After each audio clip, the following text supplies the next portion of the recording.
nos dio la introducción básicamente a lo que yo voy a señalar con respecto a la vida del cristiano. Y esta canción que acabamos de cantar nos señala con toda claridad que desde que nosotros abrimos los ojos por la mañana, le tenemos que dar gracias al Señor, porque Él hace posible que podamos levantarnos y podamos tener las energías para honrarle primeramente a Él y cumplir con nuestras responsabilidades. Como cristiano, nuestro pensamiento, nuestro primer pensamiento del día tiene que ser para el Señor. Que nos ayude el Señor para que siempre pueda ser así. Para que independientemente de las circunstancias y las situaciones por las cuales usted o yo estemos pasando, nosotros siempre podamos levantar las manos al cielo y darle la gloria a Dios, porque sabemos que Dios está al control de todas las cosas. Si usted me acompaña en esta mañana de pie, los que puedan estar de pie, vamos a ir a la palabra del Señor y vamos a buscar vuestras Biblias en el Evangelio de Mateo, capítulo 5, versos del 13 al 16. Repito, Mateo, capítulo 5, versos del 13 al 16. Cuando lo tengan ahí, un fuerte amén. Y lo vamos a ver en una de las pantallas. La palabra del Señor dice así, en el nombre del Padre, del Hijo y del Espíritu Santo. Vosotros sois la sal de la tierra. Pero si la sal se desvaneciere, ¿con qué será salada? No serviremos más para nada, sino para ser echada fuera y hollada por los hombres. Y vosotros sois la luz del mundo. Una ciudad asentada sobre un monte no se puede esconder, ni se esconde una luz y se pone debajo de un almud, sino sobre el candelero, y alumbra a todos los que están en casa. Así alumbre vuestra luz delante de los hombres, para que vean vuestras buenas obras y glorifiquen a vuestro Padre que está en los cielos. Señor, te damos gracias una vez más en esta mañana. Gracias, mi Señor, porque tú nos permites estar en este lugar para continuar, Dios mío, lo que nosotros hacemos, Señor, todos los días como hijos tuyos. Adorarte, Señor, a exaltar tu nombre, Dios, a decirte, Dios eterno, que tú eres el todo de nuestra vida y que sin ti nada podemos hacer. Señor, gracias por esta palabra, Dios mío. Ayúdanos, Dios eterno, a poder explicarla, Padre mío, y que sea tu Espíritu Santo, Señor, el que toque cada uno de los corazones y de los oyentes en esta mañana, porque eres tú el que convence, Señor, de pecado, Dios eterno. Tú eres, Señor, el que cambia las vidas. Las vidas destruidas, Señor, son cambiadas por el poder de tu palabra. Enséñanos cada día, Señor, a vivir plenamente la libertad que tú nos has dado, cumpliendo con los principios en tu palabra. En el bendito nombre de tu Hijo amado Jesucristo oramos. Amén. Amén. Iglesia, puede tomar asiento. El tema que vamos a estar desarrollando en los próximos minutos es el siguiente: viviendo la enseñanza del Maestro. Viviendo la enseñanza del Maestro. Mi hermano, cuando usted va a la palabra del Señor y específicamente usted comienza el libro, a leer el Evangelio de Mateo y va al capítulo 5, ya usted ha comenzado a leer una de las porciones bíblicas más hermosas que usted puede encontrar en la palabra del Señor. Los capítulos 5, 6 y 7 se conocen como el sermón del Monte. No fue el primer discurso de Jesús, no fue la primera predicación de Jesús, pero sí es reconocida como la predicación o el sermón o el discurso más largo que registra la palabra de Dios, ¿verdad? Como salido de la boca de nuestro Señor Jesucristo. El lugar fue una montaña en Galilea y los oyentes fueron principalmente sus discípulos, aunque también lo escuchó la multitud que seguía a Jesús. Yo quiero que ustedes entiendan, mi hermano, que el sermón de las bienaventuranzas, como también se conoce, nosotros podemos encontrar un fragmento de lo que encontramos en Mateo, también en el Evangelio de Lucas, mi hermano.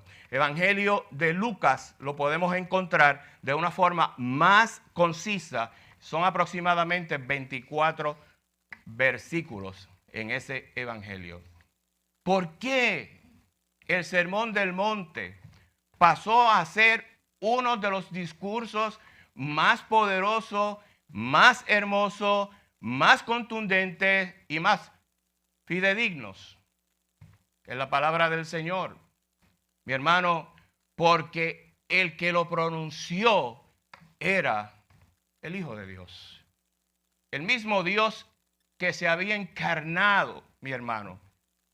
Jesús, 100% Dios, 100% hombre, se dirigía en ese momento a una gran multitud. Después de haber iniciado su ministerio y haber caminado por toda Galilea, por toda Judea, haciendo milagros, mi hermano, trayendo un nuevo mensaje, Jesús entonces invita a sus discípulos aparte para que pudieran recibir esta enseñanza de parte de su maestro.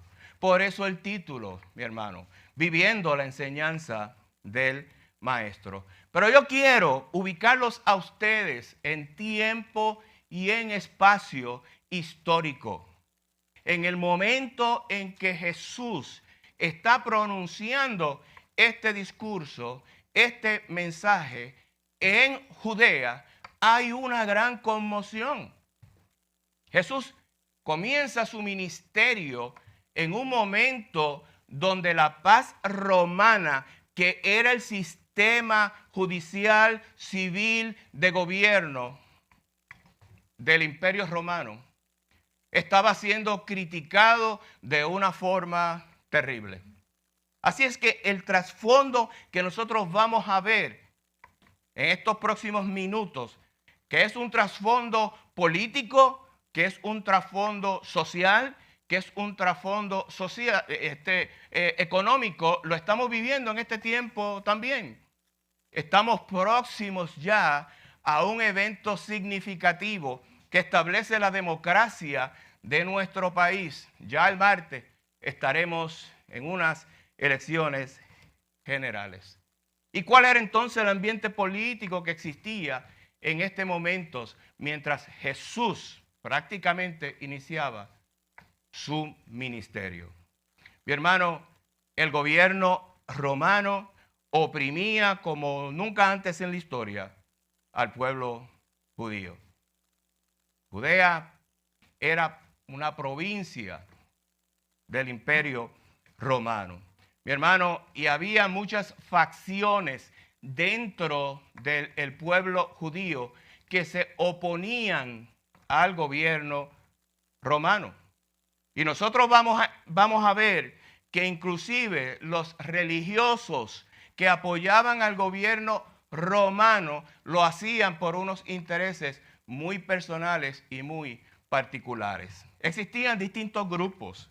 Por ejemplo, en la facción religiosa, nosotros encontramos en la historia que existían, por ejemplo, los fariseos, los saduceos, los esenios, cada uno de ellos con unas agendas religiosas muy particulares. Y a lo mejor usted pensará que como eran facciones religiosas, todas ellas estaban en común acuerdo con respecto a la política del país. ¿Y por qué tenemos que hablar de la política? Porque recuerden que el gobierno que existía en Judea era un gobierno fundamentado prácticamente en la teocracia. Y aunque el imperio romano dominaba, lo cierto era que la paz romana permitía que cada país que ellos conquistaban podían tener unas libertades religiosas e inclusive un poder político.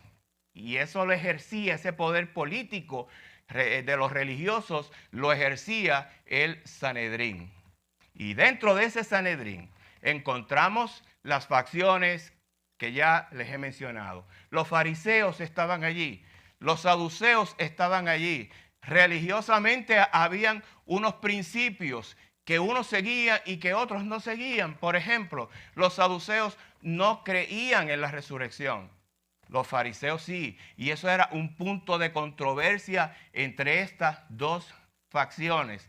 Teníamos una tercera facción, los escribas. Los escribas eran los doctores de la ley y podían pertenecer tanto a los fariseos como a los saduceos. Pero los tres grupos, mi hermano, estaban en una lucha continua. Y vuelvo a repetirle, recuerden que esos eran grupos religiosos, pero de acuerdo al sistema gubernamental que existía, bien, la religión estaba inmiscuida directamente con la política.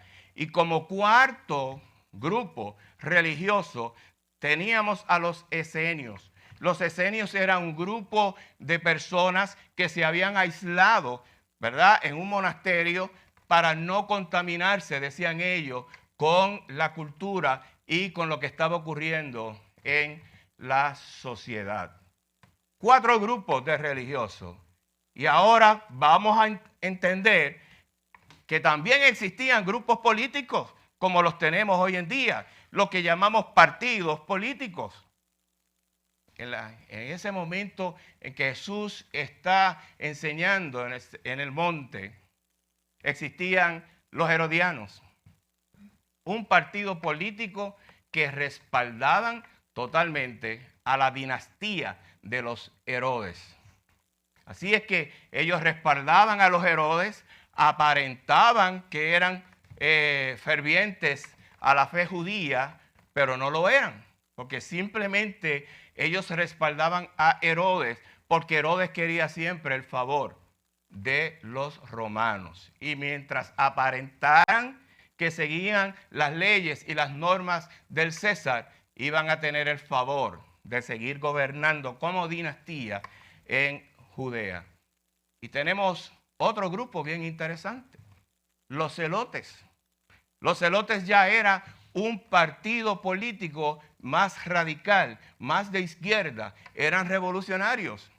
Y saben, mi hermano, dentro de los 12 discípulos había uno que era de esa facción, ¿verdad? Y si usted quiere leer un poquito más con respecto a eso, Lucas 6:15, Hechos 1:13, nos habla de uno de los discípulos llamado Simón, que por sobrenombre le tenían el celote. Vean la mezcla. 4 grupos religiosos, 2 partidos políticos, todos ellos luchando por la hegemonía y por el control del gobierno en Judea. Mi hermano, cuando Jesús comienza a enseñar, las enseñanzas de Jesús no fueron simpáticas. Las enseñanzas de Jesús para estos 6 grupos trastocaron los propósitos fundamentales que tenían cada uno de ellos. Porque Jesús no vino a complacer a los grupos ni religiosos ni a los grupos políticos. Jesús vino a hacer lo que el Padre le había encomendado que él tenía que hacer.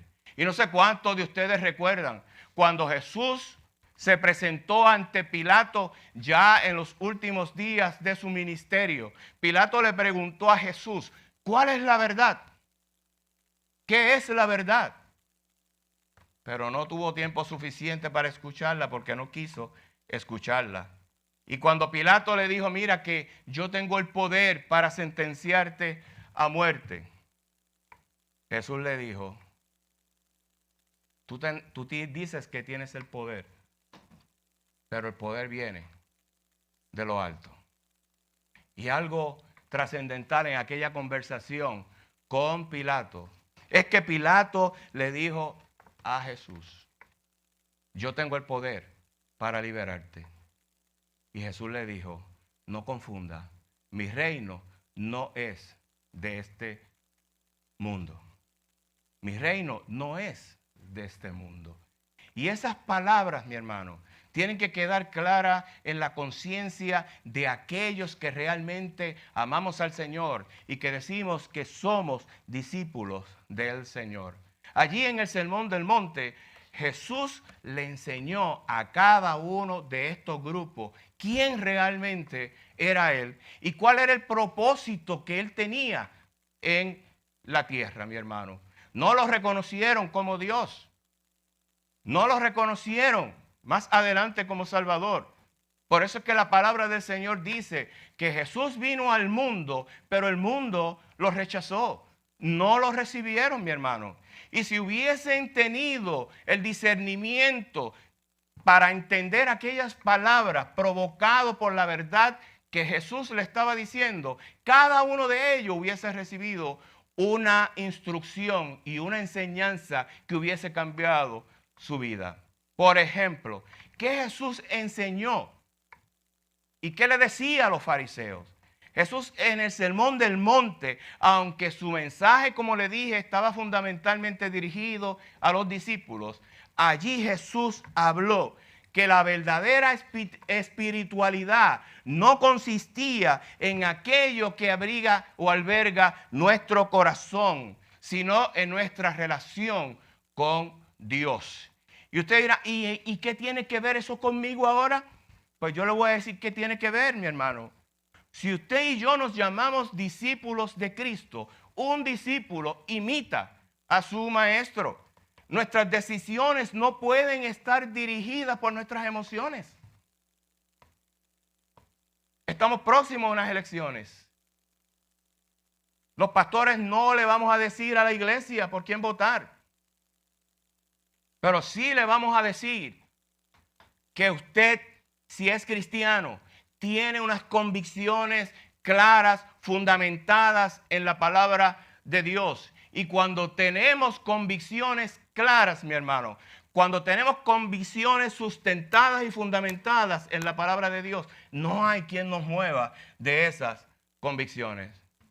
Cuando no tenemos convicciones, porque no conocemos la verdad, entonces gobierna en nosotros nuestras emociones. Y las emociones son engañosas más que todas las cosas, dice Jeremías. Ese es el corazón. ¿Qué le iba a enseñar entonces Jesús? ¿Y qué le enseñó a los saduceos que estaban allí? Los saduceos tenían una lucha con la razón. Eran materialistas. Eran personas que todo lo explicaban a base de los beneficios personal que cada uno de ellos pudiera recibir. De los saduceos es que salen los sumos sacerdotes del pueblo de Judea, del pueblo de Israel. Por lo tanto, ¿qué le quería enseñar Jesús a los sacerdotes, mi hermano? Que el materialismo, que el bienestar económico, que el bienestar político, que los adelantos, mi hermano, de aquel tiempo, no podían llenar el vacío y la necesidad que tenemos los seres humanos. Nosotros vivimos en Occidente, en un país que por la gracia de Dios tenemos derechos, en un país que por la gracia de Dios, mi hermano, no tenemos una gran escasez.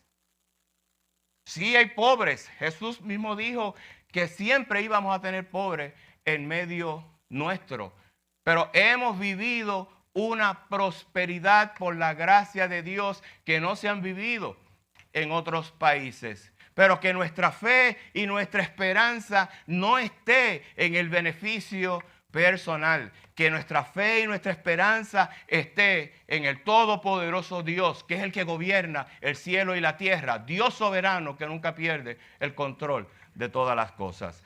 El pueblo judío estaba siendo engañado por estos dos grupos. Tenían la ley de Moisés, pero no cumplían con la ley, mi hermano, porque no podían cumplir con ella. Sin embargo, Jesús vino, no para abrogar la ley, sino para cumplir algo que usted y yo hoy en día tampoco podemos cumplir. Mi hermano, porque cuando nosotros depositamos nuestra fe y nuestra confianza en el Señor, Él hace posible lo imposible, mi hermano. Por la gracia de Dios tenemos un Espíritu Santo que nos dirige a toda justicia y a toda verdad. Mi hermano, ¿y cuál es entonces la importancia de este sermón antes de ir realmente a los versículos clave que quiero traer en esta mañana? Resumiendo el sermón del monte hasta ahora, mi hermano, ¿qué nos enseña Jesús en el sermón del monte?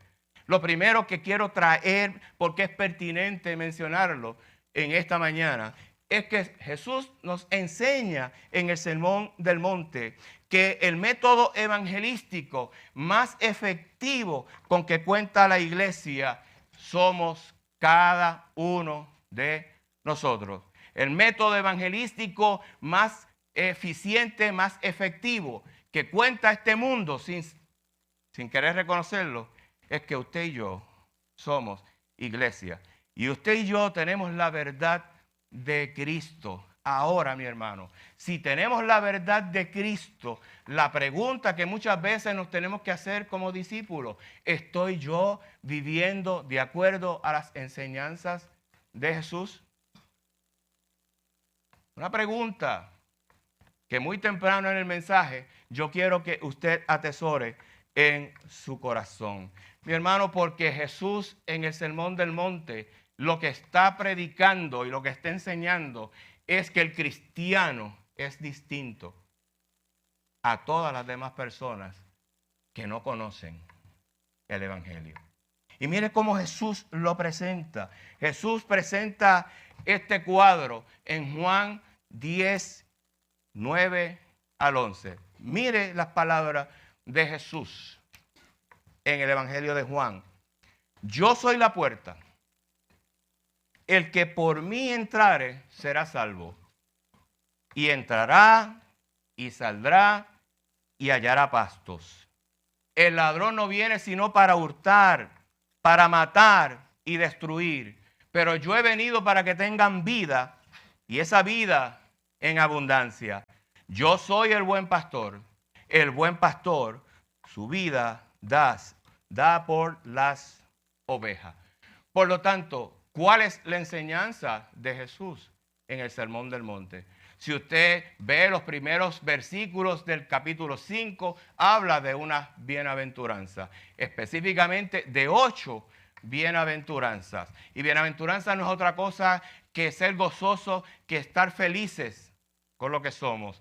Pero cada una de esas bienaventuranzas, cuando usted las lee, las internaliza, usted se va a dar cuenta que no son muy halagadoras para este mundo.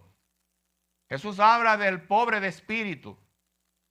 Jesús habla del necesitado, mi hermano. Y eso no era un mensaje muy simpático en aquel momento para ninguno de los grupos que ya hemos mencionado. Y entrando entonces en el punto número 2, después de haber dado una introducción muy larga, vamos a entrar al versículo 13. Mire lo que dice el versículo 13, volviéndolo a leer. Vosotros sois la sal de la tierra. Pero si la sal se desvaneciere, ¿con qué será salada? No sirve más para nada, sino para ser echada fuera y hollada por los hombres. Mi hermano, lo primero es que debemos entender que la sal era un mineral bien conocido en la época de Jesús. La sal se utilizaba en aquel entonces, y todavía se sigue utilizando, para preservar las carnes. Esa era una de sus funciones. La segunda función para la cual se utilizaba la sal en los tiempos de Jesús es que la sal se utilizaba también como un antiséptico, como una medicina. Usted se podrá imaginar en una herida un poquito de sal. Sin embargo, tiene una propiedad curativa. Cuando a nosotros nos da un fuerte dolor de garganta, una gárgara de sal viene muy bien. Pues por lo tanto, la sal era un mineral bien conocido, ¿verdad? En la época de Jesús. Y en todo hogar, aunque fuera bien pobre, siempre iba a haber algo de sal. Así es que observen que esto es una metáfora que Jesús está utilizando. Vosotros sois la sal del mundo. Y durante su niñez, Jesús tuvo que ver a su mamá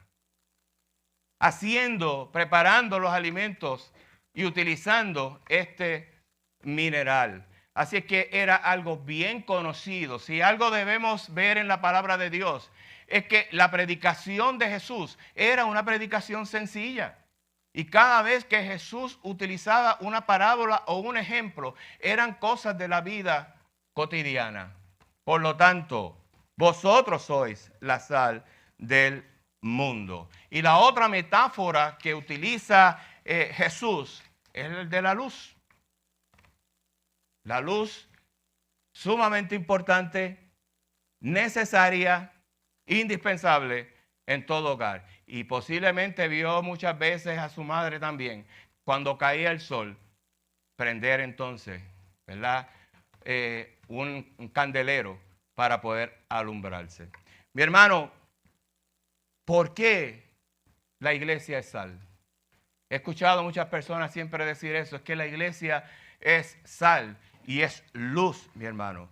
Primeramente porque el mundo en que usted y yo estamos viviendo, al igual que el que estaba viviendo, bien, aquellas personas a las cuales le predicó Jesús, es un mundo que está en constante corrupción. Es un mundo que está en constante efecto progresivo de pudrición, mi hermano. Literalmente, eso es lo que hace el pecado. Yo quiero que vayamos y entendamos la palabra del Señor y que podamos ver a Jesús diciéndole a aquellas personas, a aquellos discípulos, ustedes son la luz del mundo. ¿Usted se imagina cómo recibían ese mensaje los fariseos y los saduceos, que eran los que controlaban en aquel momento el aspecto religioso? ¿Usted se imagina cómo recibía ese mensaje aquellos que pertenecían al partido de Herodes o a los celotes? Cuando Jesús le decía a sus discípulos allí, ustedes son los que alumbran el mundo, ustedes son los que están salando este mundo. Y cuando Jesús comienza a explicar su mensaje, estremeció a todas las personas que estaban allí. Mi hermano, hay personas que genuinamente creen que la inteligencia del hombre podrá mejorar la situación actual. Pero cuando usted y yo hacemos un recuento histórico, aquellos que nos gusta la historia, nosotros vamos a encontrar en todos los siglos que hubo intentos del hombre para resolver todos los problemas sociales con los cuales se estaba lidiando en ese momento. En el Renacimiento, siglo XIV, siglo XV, nosotros encontramos que hubo realmente una gran revolución en el conocimiento humano. Surgen inventos, mi hermano, más adelante en la revolución industrial. El mundo comenzó a mejorar económicamente. Eso es lo que dice la historia. Pero cuando llega el momento de la ilustración, el hombre dejó de creer en un Dios soberano, en un creador. y se envolvió entonces en el racionalismo. Todo era la razón. Dejamos a Dios fuera del panorama de la historia del ser humano, mi hermano. Y con esto entramos al siglo XX. Y el siglo XX nos estremeció con dos grandes guerras mundiales que dejaron un promedio de 70 millones de muertos en las dos guerras. Cuando el hombre deja a Dios fuera de la fórmula del progreso, mi hermano, en la humanidad, las cosas no salen como se han planificado. Y eso es parte de lo que Jesús quiere enseñarle a sus discípulos. Que nuestra mirada como discípulos de Jesús no puede estar en este mundo, mi hermano. Nosotros simplemente somos extranjeros que estamos pasando por este mundo, pero no somos de este mundo. Que tenemos que cumplir con unas responsabilidades, sí, pero no podemos estar enfocados en un partido político, no podemos estar enfocados en una solución política, no podemos estar enfocados en una persona, sino que tenemos que cumplir nuestra responsabilidad ciudadana enfocado en lo que dice la palabra del Señor, que debe ser el cristiano en todo momento. Mi hermano, el Espíritu Santo que está en usted no se queda fuera cuando usted entra a la caseta de votación, ¿sabe? Entra con usted allí. Está antes, durante y después, mi hermano. Por lo tanto, si nosotros somos sal y estamos salando a este mundo que cada día va de pecado en pecado, de pudrición en pudrición, mi hermano, yo quiero que usted entienda lo siguiente. Tenemos que vivir como verdaderos discípulos de Jesús, aunque usted y yo tengamos que pagar el costo. Mi hermano, la segunda metáfora que Dios utiliza está en los versículos 14 y 15. Vosotros sois la luz del mundo.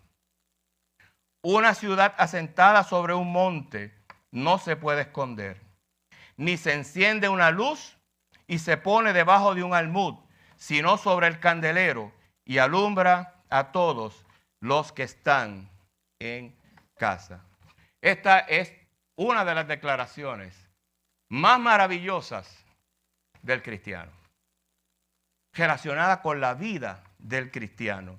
El texto implica que todo está en tinieblas. Escúcheme bien. Si Jesús te está diciendo a ti que tú eres la luz del mundo, ¿es porque hay tinieblas? La iglesia es el faro de luz de este mundo, mi hermano. Es a través de nuestro testimonio que nosotros tenemos que decirle al mundo que Jesús es real. Es la forma en que nosotros vivimos que le dice al mundo que Jesús es real. La predicación del pastor Gil, fundamentada en Primera de Pedro, nos recuerda que el apóstol Pedro le estaba predicando a una iglesia que estaba siendo perseguida, a una iglesia que estaba siendo mancillada, no tan solo por el gobierno, sino por todas las personas. La palabra nos enseña que el que se hace amigo del mundo, le está hablando a los cristianos, se constituye en enemigo de Dios. Y esa carta le enseña al pueblo perseguido que en medio de su circunstancia, en medio de su sufrimiento, tenemos que seguir brillando como Cristo nos ha enseñado. Mi hermano, ¿qué implica entonces que somos luz? Mi hermano, hemos visto el esfuerzo humano. Puerto Rico es un país que ha sido bendecido por Dios. La bendición sobreabunda. Y algunas veces los pastores nos hemos preguntado, dialogando en conversaciones informales, ¿realmente Occidente está siendo bendecido con tanto progreso y tanta prosperidad? ¿O el progreso realmente se ha convertido para la iglesia en un obstáculo, en un desenfoque para predicar y enseñar la palabra del Señor? Escuchábamos a algunos de los hermanos, a la misionera Lilian, que está destacada en España, una dama árabe, pero que por la gracia de Dios conoció el Evangelio desde muy pequeña. Y ella nos relataba, mi hermano, las condiciones en las cuales se vive en Arabia, las persecuciones del cristiano en Arabia. Pero nos estaba diciendo, estoy destacada en España, y España, siendo un país más progresista, hay más desconocimiento de quién es Jesús y hay más persecución que inclusive en mi país. ¿Usted puede imaginarse eso? ¿Usted puede imaginarse países como Francia, por ejemplo, Alemania, donde fueron bastiones en la Reforma protestante, que ya usted no puede hablar libremente de Jesús? Estados Unidos, hay estados donde definitivamente catalogan como crimen de odio el que usted predique lo que dice la palabra del Señor con respecto a los estilos de vida. Por lo tanto, hay persecución en los países progresistas en Occidente, mi hermano, contra el cristiano. Pero Jesús ya se lo estaba advirtiendo a sus discípulos en el Sermón del Monte. Nosotros somos luz porque hay un pueblo y hay un mundo que cada día cae en tinieblas como consecuencia del pecado. Hemos dejado a Dios fuera de las escuelas. Hemos sacado la Biblia de nuestras instituciones. Las iglesias ya no pueden tener ni símbolos de cruces ni nada de eso porque es ofensivo para algunos grupos. ¿Y qué vamos a hacer? Mi hermano, no podemos claudicar. No podemos claudicar porque somos luz en este mundo. Iglesia, y quiero decirle lo siguiente. Y estoy hablando a mi iglesia, a la iglesia que yo pastoreo junto al pastor Gil, y que de las cuales nosotros somos responsables de cada uno de ustedes ante el Señor. Estamos en una encrucijada en estas próximas elecciones. Una encrucijada, ¿por qué? Porque cuando analizamos las plataformas políticas de 4 de los partidos, si los cogemos por separado, uno de los partidos, nosotros vamos a ver que esas plataformas políticas atentan contra la libertad de culto y atentan contra la iglesia en este país. Por lo tanto, el voto del cristiano tiene que ser un voto fundamentado en los principios de la palabra del Señor y un voto inteligente y un voto bien informado. Hermano, tengamos cuidado con entrar en las guerras psicológicas que estamos viviendo en estos últimos días. Que estemos enfocados en el Señor y nada más que en el Señor. El texto, mi hermano, entonces, como les dije, implica que somos luz porque vivimos en un mundo que cada día se va corrompiendo aceleradamente. Pero recuerden que la luz que usted y yo reflejamos no es la luz nuestra, sino es la luz de Cristo. Cristo dijo en Juan 8:12, yo soy la luz del mundo. El que me sigue no andará en tinieblas, sino que tendrá la luz de la vida. Por lo tanto, la luz que usted y yo podemos reflejar como cristianos es porque Cristo mora en nosotros. Es porque el Espíritu Santo mora en nosotros. Separados de Él, Juan capítulo 15, nada podemos hacer. El pámpano que se separa de la vid se seca y se muere. Por lo tanto, cada día tenemos que estar más apegados al Señor. Mi hermano, nosotros alumbramos porque la luz de Cristo habita en nosotros. Y Él hace que nosotros seamos luz. Ahora, ¿por qué Cristo?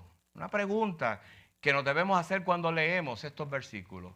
¿Por qué Cristo dijo primero que somos sal y luego luz, en vez de ser al revés? ¿Por qué no somos luz y después sal? Mi hermano, algo que nosotros hemos dicho consistentemente en esta iglesia es que si usted no conoce al Señor, usted no puede amar al Señor, porque usted no puede amar a quien usted no conoce. Y si usted no conoce ni ama, tampoco puede servir, conocer, amar y servir. ¿Qué implica esto? Que para yo ser luz del mundo, primeramente, yo tengo que ser sal. En otras palabras, primeramente, Dios tiene que morar en mi corazón. Dios tiene que darme una vida nueva. Yo tengo que creer por la fe en Cristo.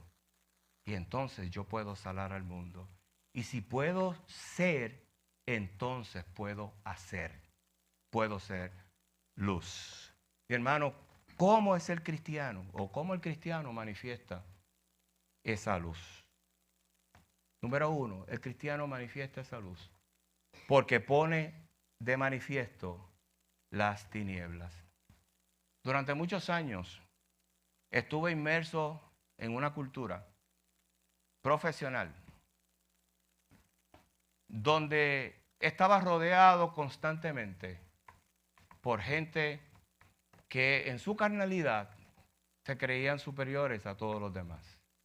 Intelectuales, catedráticos, personas bien preparadas académicamente y personas que inclusive conocían y podían citar la palabra de Dios. Pero cuando usted conversaba con cada uno de ellos, usted se daba cuenta que el conocimiento que tenían de Cristo era un conocimiento solamente intelectual. Podían citarte la palabra desde el libro de Génesis hasta el libro de Apocalipsis, pero su vida no reflejaba absolutamente nada de las enseñanzas que aparecen en las Escrituras. Eran personas vacías, eran personas que vagaban en el mundo, mi hermano, que existían, pero no vivían. Y en muchas ocasiones tuvimos que dialogar con ellos en situaciones de crisis. Y por la gracia de Dios, mi hermano, podían entender lo que realmente habían leído y no habían entendido. Y eso es lo que cada uno de nosotros tenemos que hacer. Hay veces que usted trabaja en una oficina y usted se va a dar cuenta que todos los demás violan los reglamentos, violan las políticas de la empresa. Y muchas veces usted se mantiene firme, usted no tiene que hablar nada, usted no tiene que soltar nada, usted no tiene que recordarle a sus compañeros los reglamentos. Usted simplemente no haga lo que ellos hacen. ¿Y sabe lo que va a ocurrir? Que ellos se van a sentir incómodos con tenerla al lado. Porque cuando somos luz, las tinieblas se revuelcan, mi hermano. Cuando somos luz y comenzamos a alumbrar en ese lugar, la gente nos comienza a señalar.